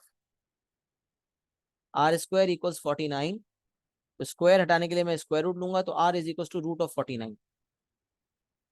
√49 का मतलब हो गया 7। r = 7। सही है, रेडियस = 7। आपका रेडियस 7 आ जाएगा। x+2² + y-7² = 49। रेडियस आपका हो जाएगा -2, 7। सेंटर के कोऑर्डिनेट्स आपके हो जाएंगे, रेडियस हो जाएगा 7। अब सेंटर के लिए बात बता रहा था। सेंटर के लिए सुने, देखें दो तरीके होते हैं। सबसे पहले आप ये देखिए, यहाँ -a, ये अगर आपके सामने लिखी हुई है फॉर्म तो आप कंपेयर कर लें। -a जो है वो बराबर है +2 के, तो -a = +2, तो a = -2 हो गया। अच्छा इसी तरह -b है या -7 है, तो -b = -7, माइनस माइनस कट गया तो b = 7। a -2 है, b 7 है, तो सेंटर के कोऑर्डिनेट्स a, b होते हैं, तो सेंटर के कोऑर्डिनेट्स जाएंगे -2, 7। -2, 7 ये सेंटर के कोऑर्डिनेट्स हो गए। r² = 49 है, तो r = 7, रेडियस हो गया 7। एक ये तरीका होता है कंपैरिजन। और एक तरीका और हो सकता है, जैसे हम कैसे जब 2x - 1² + 8 होता है, तो हम कहते हैं कि जब कंप्लीट स्क्वायर फॉर्म में है तो टर्निंग पॉइंट के कोऑर्डिनेट्स के लिए ब्रैकेट के अंदर जो भी है उसको इक्वेट टू 0 कर दो। x-1 = 0 से टर्निंग पॉइंट का x आ जाता है, x = 1। और जो एंड में प्लस माइनस हो रहा होता है वही टर्निंग पॉइंट का y कोऑर्डिनेट होता है। बिल्कुल इसी तरह, बिल्कुल इसी तरह अगर ये ब्रैकेट के अंदर x+2 लिखा हुआ है, इसे इक्वेट टू 0 कर देंगे तो तो सेंटर का x कोऑर्डिनेट आ जाएगा, x+2 = 0, x+2 = 0 से -2 आ जाएगा मेरा x, और y-7 = 0 से y7 आ जाएगा। x+2 = 0 से x कोऑर्डिनेट सेंटर का आ जाएगा -2, और y-7 = 0 से टर्निंग पॉइंट बोल रहा हूँ, सेंटर का y कोऑर्डिनेट आ जाएगा। तो x = -2 एंड y = 7, इस तरह भी सोच सकते हैं। और -a = +2 एंड -b = -7, वहां से भी सोच के a और b की वैल्यू सोच सकते हैं। दोनों सूरतों में आपके सेंटर के कोऑर्डिनेट्स होंगे -2, 7। फिर ये 49 जो है ये r² के बराबर होता है, स्क्वायर रूट लेने की वजह से r की वैल्यू 7 हो जाती है। तो ये मुझे बताएं एग्जाम्पल नंबर 1 में, और एग्जाम्पल नंबर 2, बल्कि एग्जाम्पल नंबर 3 भी कवर कर लेते हैं। इक्वेशन ऑफ द सर्कल, पहले पहले एग्जाम्पल नंबर चल 1 और 2 तक बता दें। 1 और 2 तक मामला क्लियर है, ये बताएं। 1 और 2 तक बात समझ आ रही है?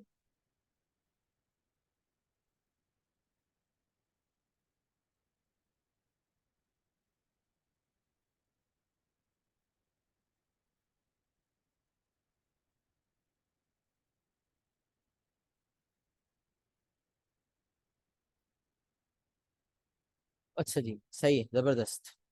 अब अगर एग्जाम्पल नंबर 3 देखें, example number 3, find the equation of the circle with centre 4, -3 that passes through the point -2, 5। Equation of the circle निकालना है मुझे, सेंटर के कोऑर्डिनेट्स मुझे पता है, और लिखा हुआ है कि the circle passes through the point -2, 5। अब जरा मुझे बताएं कैसे निकलेगा इसका इक्वेशन, कोई बताएगा? Someone would want to participate? On mic या फिर चैट पे बता दें सब, जो आपको मुनासिब लगता है। कुछ चैट, चलिए चैट पे बताएं सब, चलो ताकि सबकी पार्टिसिपेशन देख लूं, सब क्या चाहते हैं, क्या कहते हैं। We have been given the coordinates of the center of the circle and we have been given the point that lies on the circumference of a circle. Yes, what will we have to do? Very good Hassan, very good Safa, जबरदस्त, दोनों सही हैं।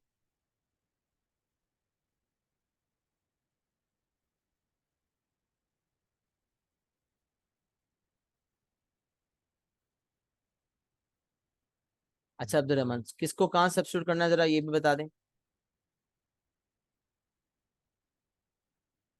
ये भी सही है, ये भी तरीका सही है। माइक पे बताएं जरा, क्या सोच रहे हो, किसको कहाँ सब्स्टिट्यूट करूंगा फॉर्मूला में, किस पॉइंट को कहाँ सब्स्टिट्यूट करूंगा ये बताओ।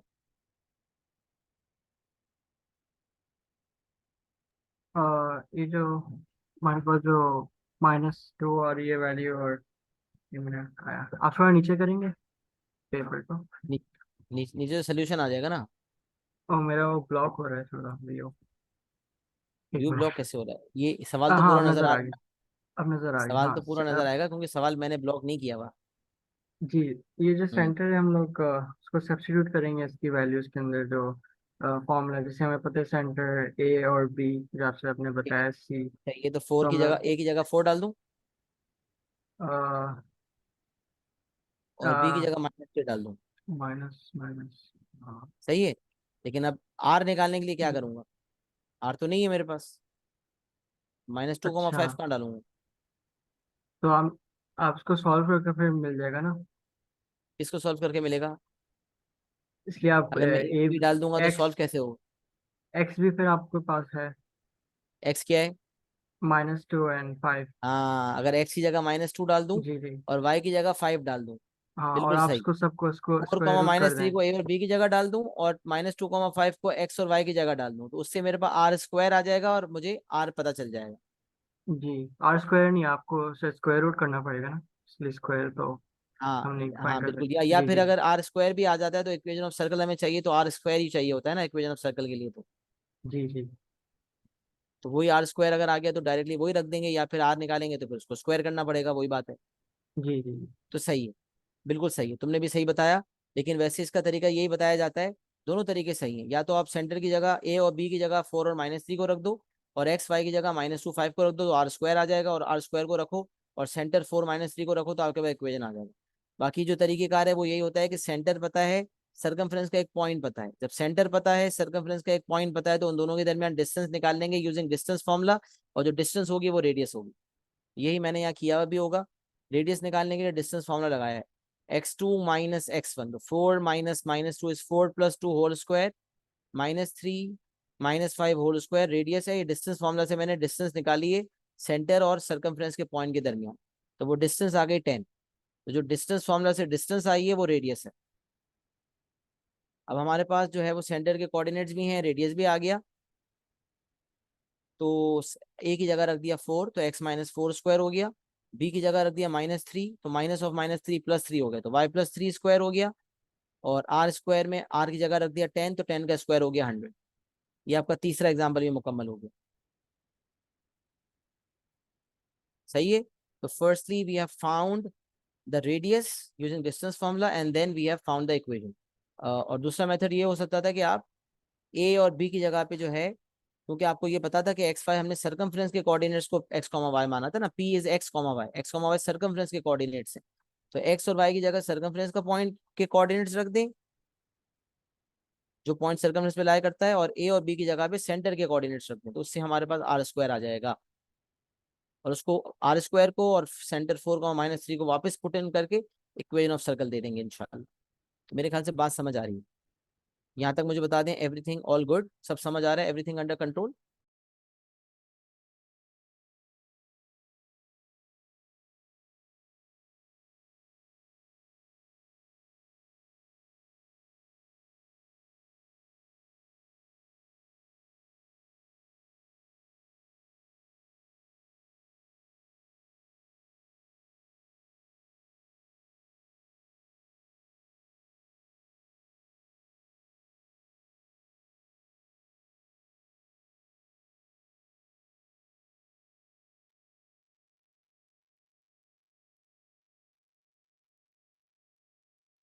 जी हमजा, आपका भी रिप्लाई नहीं आ रहा, और लाइबा अब्बासी आपकी तरफ से भी कोई रिप्लाई नहीं। Laiba Abbasi, Hamza, are you people clear with what I have been explaining up till now?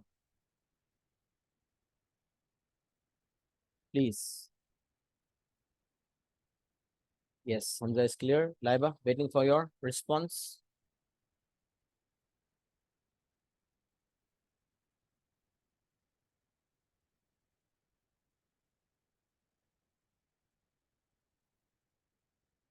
चलिए जी, moving forward towards example number 4।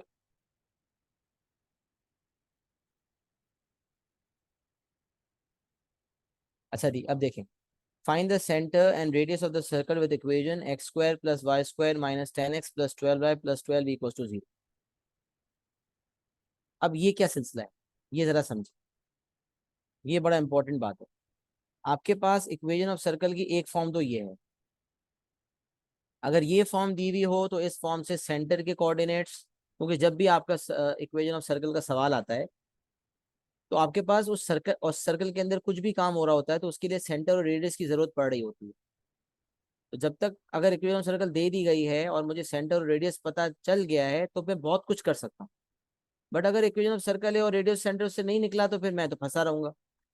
तो जब इस फॉर्म में, ओरिजिनल फॉर्म में इक्वेशन ऑफ सर्कल दिया हुआ होता है, जैसे कि एग्जाम्पल नंबर 2 में दिया हुआ है, तो वहां से सेंटर और रेडियस निकालना तो 5 सेकंड का काम है, फौरन से आप रेडियस और सेंटर निकाल देंगे। बट अगर आपका आपका आपके पास जो इक्वेशन ऑफ सर्कल दिया हुआ है, अक्सर सवालात में एग्जामिनर जब इक्वेशन ऑफ सर्कल देता है तो वो एक्सपैंडेड फॉर्म में देता है। मतलब ये वाली जो फॉर्म इस वक्त आपको नजर आ रही है, एक्सपैंडेड फॉर्म। और आपको कहता है सेंटर और रेडियस निकालो। You will be told to find the, पहले ही पार्ट में अक्सर कहता है फाइंड द। नहीं भी कहता अगर तो कोई ऐसी रिक्वायरमेंट देता है जिसके जिसके लिए मुझे सेंटर और रेडियस में से कोई एक चीज या दोनों चीजें निकालनी ही पड़ती। और बाज औकात पहले ही पार्ट में पूछ लेता है कि find the coordinates of centre and find the radius. उसको पता है कि जो ओरिजिनल फॉर्म है उससे तो सेंटर और रेडियस निकालना बिल्कुल आसान है, तो क्यों ना एक्सपेंडेड फॉर्म देकर बच्चे से पूछा जाए। अब इसको करने के दो मेथड्स हैं। मेथड नंबर 1 कह रहा है convert into normal form by completing the square and find the centre and radius accordingly.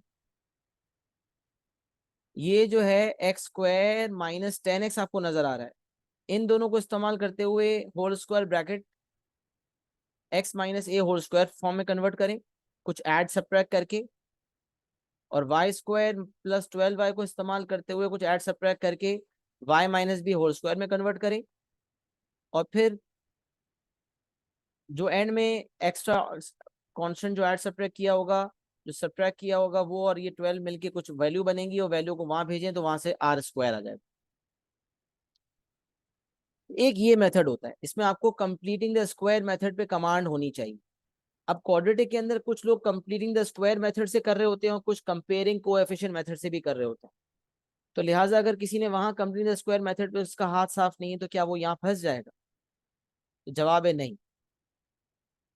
यहाँ दूसरा मेथड अवेलेबल है, मेथड नंबर 2। और वो मेथड है compare the coefficients to find the centre and radius directly. दूसरा मेथड यहाँ पर भी यही है कि कंपेयरिंग कोएफिशिएंट करें। अब सवाल पैदा होता है कि अगर मुझे एक्सपैंडेड फॉर्म दी हुई है तो मैं किससे कंपेयर करूं इस एक्सपैंडेड फॉर्म को? मुझे एक्सपैंडेड फॉर्म को ओरिजिनल एक्सपैंडेड फॉर्म से कंपेयर करना पड़ेगा। तो whenever we are doing comparing coefficients we always have to write the expanded form। हमेशा याद रखें, जो एक्सपैंडेड फॉर्म है उसको आप पहले लिखेंगे और फिर इस एक्सपैंडेड फॉर्म को नीचे वाली एक्सपैंडेड फॉर्म से कंपेयर करेंगे। जब कंपैरिजन करेंगे तो आपको नजर आएगा x square plus Y square दोनों जगह आपको सेम नजर आएगा। अब होता यह है कि जो एक्स का कोएफिशिएंट होता है ना वो है -2a हमारी एक्सपैंडेड फॉर्म में, और उसने एक्स का कोएफिशिएंट दिया हुआ -10। तो हमेशा याद रखें जो एग्जामिनर ने एक्स का कोएफिशिएंट दिया हुआ वो -2a से इक्वेट होता है। हालांकि ये याद भी किया जा सकता है कि -2a को एक्स के कोएफिशिएंट से इक्वेट किया जाए, -2b को वाई के कोएफिशिएंट से इक्वेट किया जाए, और A square plus B square minus are square को गिवन कांस्टेंट से इक्वेट किया जाए। तो आपके पास रेडियस भी आ जाता है और सेंटर भी आ जाता है। असल हमारा मकसद है ए बी और आर की वैल्यूज निकालना। जब -2a को -10 से इक्वेट करूंगा यानी कि एक्स के कोएफिशिएंट से तो ए आ जाएगा, -2b को जो वाई का कोएफिशिएंट है उसको 12 से इक्वेट करूंगा तो बी आ जाएगा। फिर उस ए और बी को भी रखूंगा, और A plus B, A square plus B square minus are square पूरे को 12 से इक्वेट करूंगा, और ए और बी की वैल्यूज इंपुट कर दूंगा जो आ चुकी हैं, तो वहां से मेरे पास आर स्क्वायर आ जाएगा। ये कहलाता है कंपेयरिंग कोएफिशिएंट मेथड। तो पहले मैंने ये वाला मेथड किया है, मेथड नंबर 2। पहले मेथड 2 समझ लेते। मेथड 2 कह रहा है first right expanded form, original जो expanded form, X square plus Y square minus 2ax minus 2by plus A square plus B square minus are square equals to 0। ये मैंने आपको ऊपर बताई थी। अब कंपेयर जब करते हैं ना एक्स का कोएफिशिएंट, तो एक्स का कोएफिशिएंट हमारी एक्सपैंडेड फॉर्म में, जो फॉर्मूला को एक्सपैंड करके एक्सपैंडेड फॉर्म आई है, उसमें एक्स का कोएफिशिएंट -2a है, और यहाँ है -10। तो -2a को -10 से इक्वेट करके a हासिल हो गया। और what is a? a is the x coordinate of centre. फिर जो y का कोएफिशिएंट है -2b, इसको हमने 12 से इक्वेट किया, -2b इक्वल्स टू 12 से b आ गया -6। ये जो b आया है -6, ये सेंटर का y कोऑर्डिनेट है। और फिर A square plus B square minus are square को हम 12 से इक्वेट करेंगे, जो कि मैंने यहाँ किया। A square plus B square minus are square equals 12। A की जगह डाला 5, तो 5 स्क्वायर हो गया। -6 की जगह, बी की जगह -6 डाला, तो -6 का होल स्क्वायर हो गया, minus are square equals to 12। अब आर स्क्वायर को सब्जेक्ट बनाने के लिए माइनस आर स्क्वायर को वहां भेजेंगे, 12 को यहाँ माइनस करेंगे, तो 5 square 25, 25 plus 36 is 61, and 61 minus 12 is 49। यहाँ से आर स्क्वायर इक्वल्स 49 निकल आया, और स्क्वायर रूट लगा के r7 आ गया। मुझे चाहिए क्या था? I had to find the coordinates of centre and radius. Centre होता है a कॉमा b, a है 5, b है -6, तो सेंटर हो गया 5 कॉमा -6, और रेडियस हो गया 7। So we had to find the coordinates of center and the radius. We have done that accordingly. We have found both of them accordingly. ये हो गया आपका method number 2 using comparing coefficient method. नसीहत क्या थी? हमेशा याद रखें, एक्सपैंडेड फॉर्म, ओरिजिनल जो फॉर्मूला याद किया था उसको एक्सपैंड करके जो ओरिजिनल फॉर्म आई है, या तो उसको अच्छी तरह याद कर लें, या फिर एग्जाम में बैठे बैठे पहले एक्सपैंड करेंगे फिर कंपेयर कर लें। Can both methods always be used, or will there be cases where we won't be able to use comparing? नहीं, दोनों मेथड्स हमेशा यूज हो सकते हैं विदाउट एनी टेंशन, कोई मसला नहीं है। दोनों मेथड आप यूज कर सकते हैं। सही है। मुझे बताएं मेथड 2 कंपेयरिंग कोएफिशिएंट मेथड सबको समझ आ गया है, या यहाँ पर किसी का कोई डाउट है? जल्दी से बता दें, शाबाश।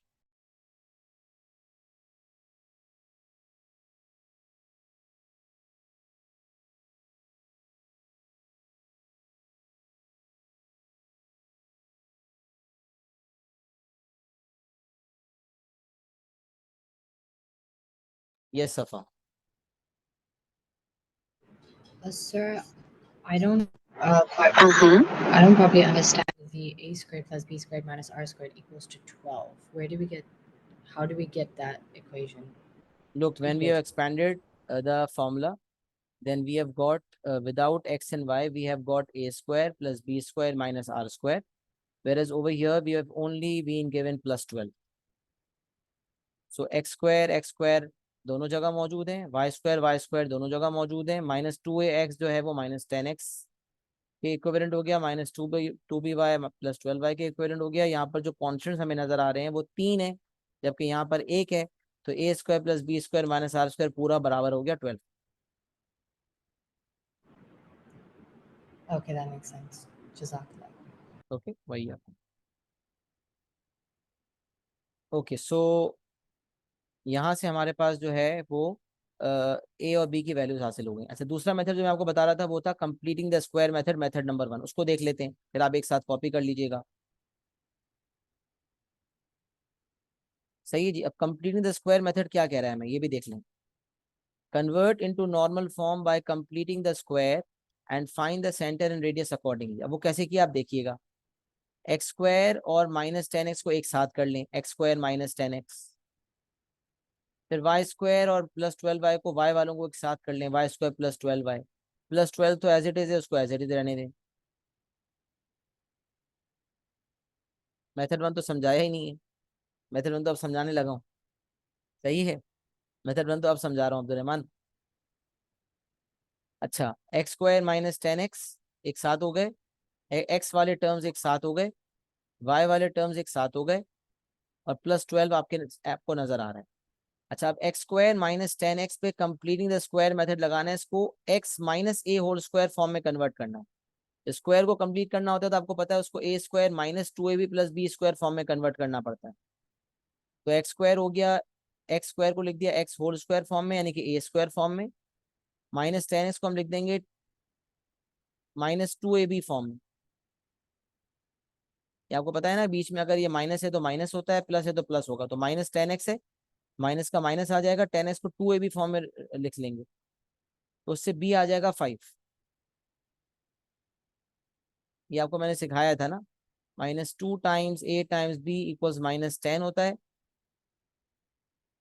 तो अगर a मुझे पता है x है तो b क्या होगा, माइनस माइनस कट गया, b आ जाएगा आपका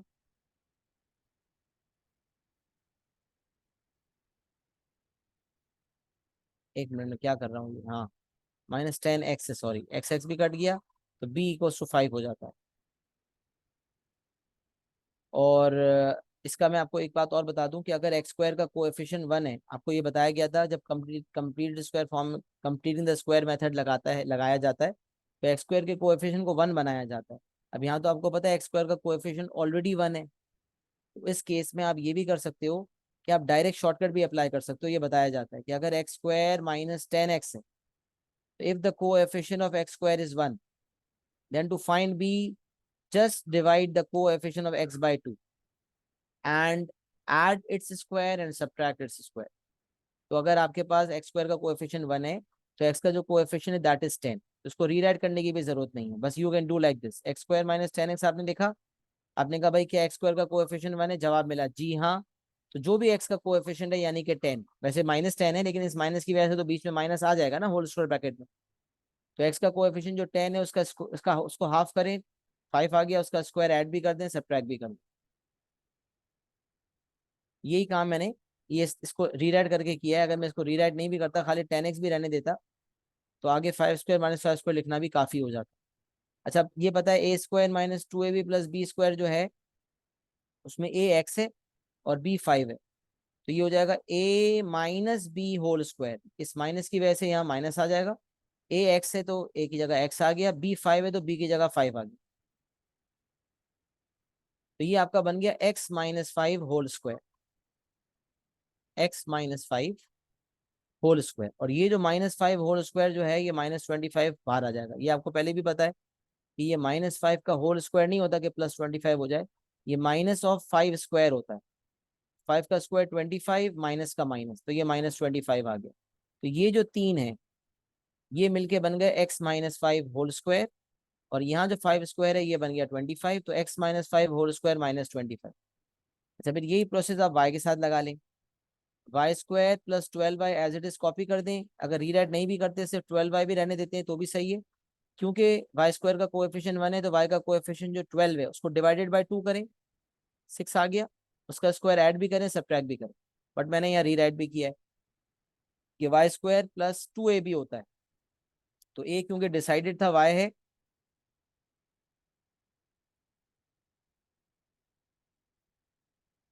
ये आपका जो है ब्रैकेट की प्लेसमेंट हमने कर दी ना,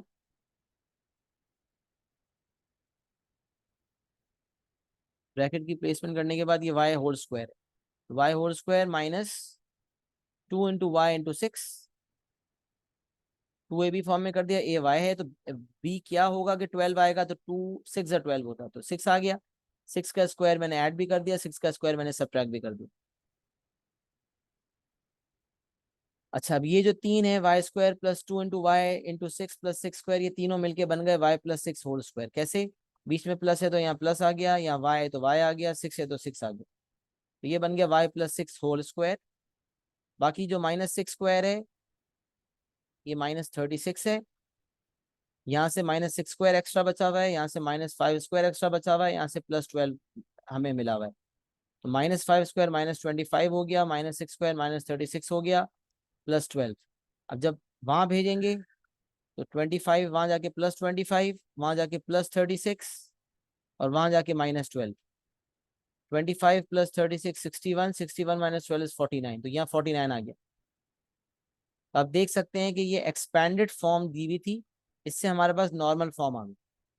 और नॉर्मल फॉर्म आने के बाद आपको पता है एक्स निकालने के लिए x-5 इक्वेट टू 0 से x5 आ गया, y+6 इक्वल 0 से y-6 आ गया, r² इक्वल 49 से r7 आ गया।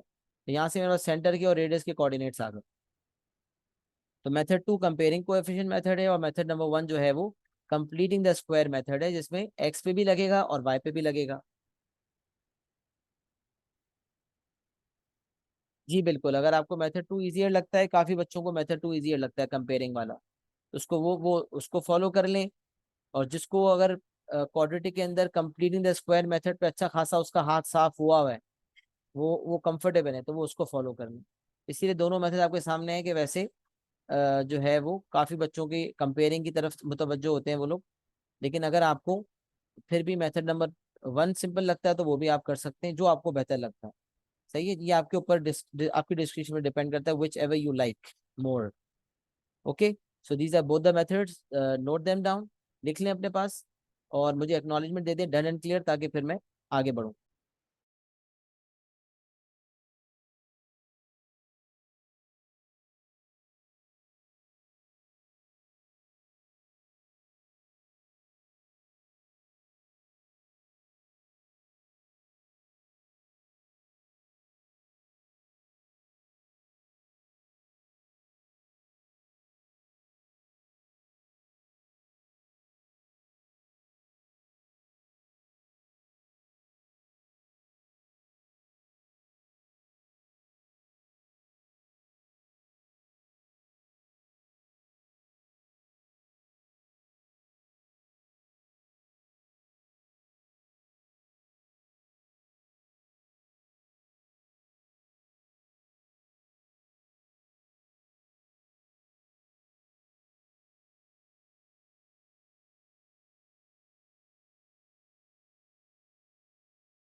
अच्छा जी, कुछ और सवाल देख लेते हैं।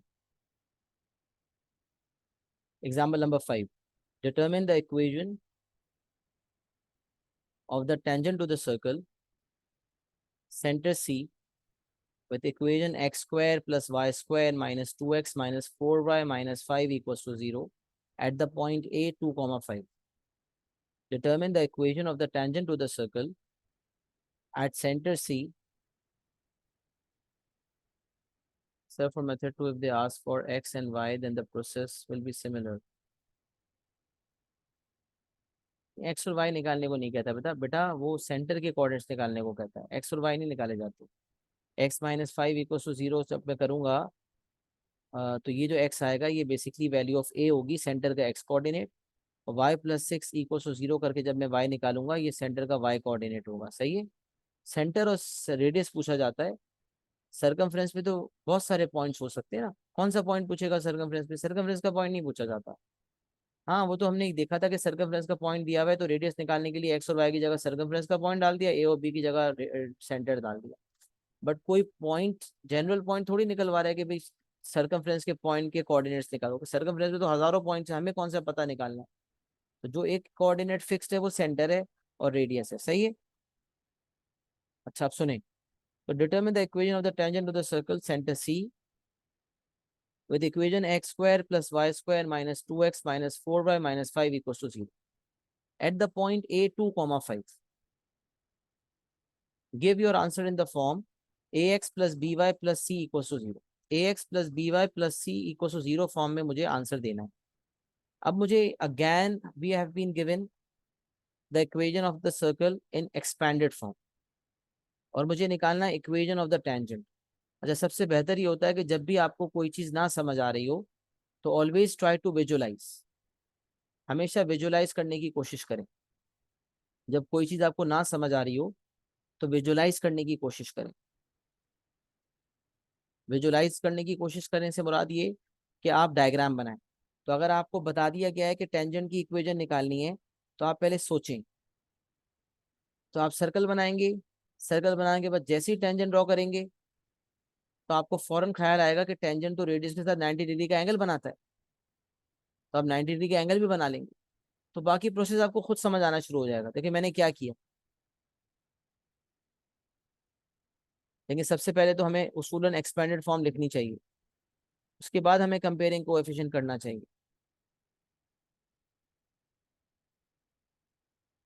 सही है। मैंने अक्सर काफी जगहों पे एक्सपेंडेड फॉर्म नहीं लिखी हुई, लेकिन आपने एक्सपेंडेड फॉर्म पहले लिखनी होती है। सही है। तो अगर मैं यहाँ लिखूं कि फर्स्ट राइट एक्सपेंडेड फॉर्म, पहले आप एक्सपेंडेड फॉर्म लिखेंगे।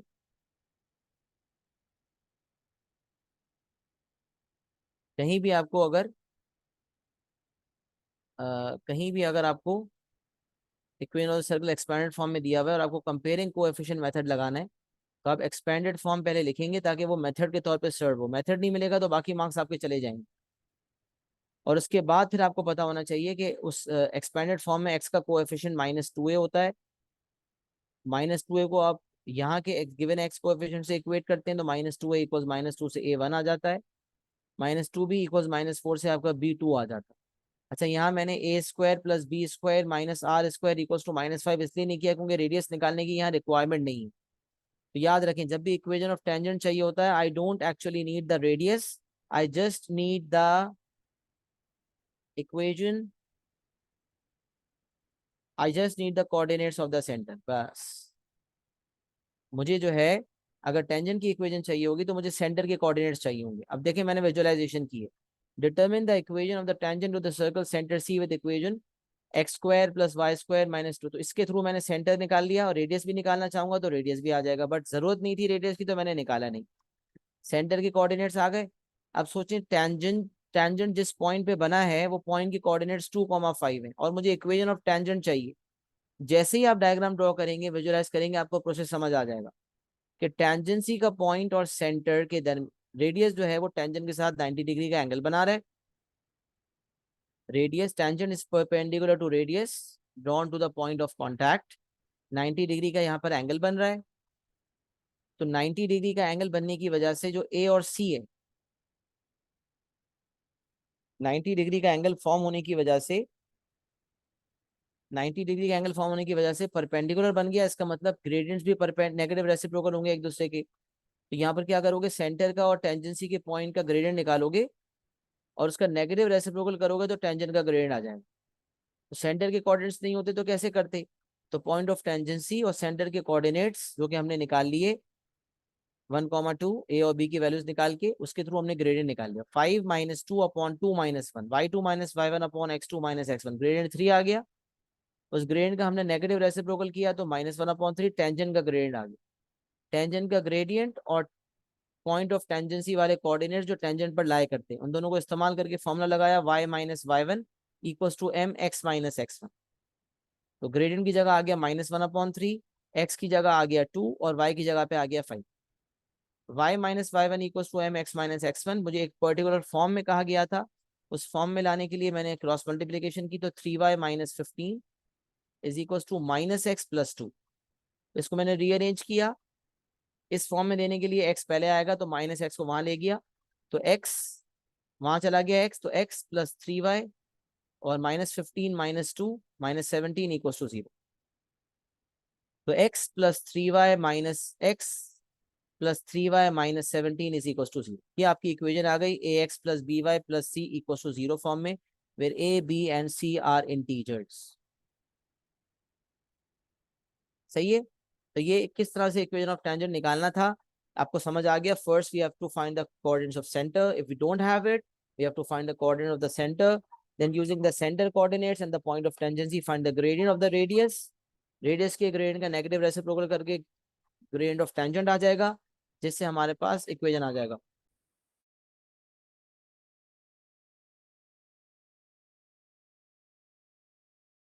ये बाहर से शाउटिंग की आवाज आ रही थी, आप लोगों को भी आ रही होगी। बहरहाल तो ये आपका ग्रेडियंट ऑफ रेडियस आया, उसके थ्रू नेगेटिव रेसिप्रोकल करके ग्रेडियंट ऑफ टेंजेंट आ गया और उसके थ्रू आपका इक्वेशन आ गया। मुझे बताएं यहाँ तक बात समझ आ रही है? इसको नोट भी कर लें और एक्नॉलेज भी कर दें। Is it clear to everyone?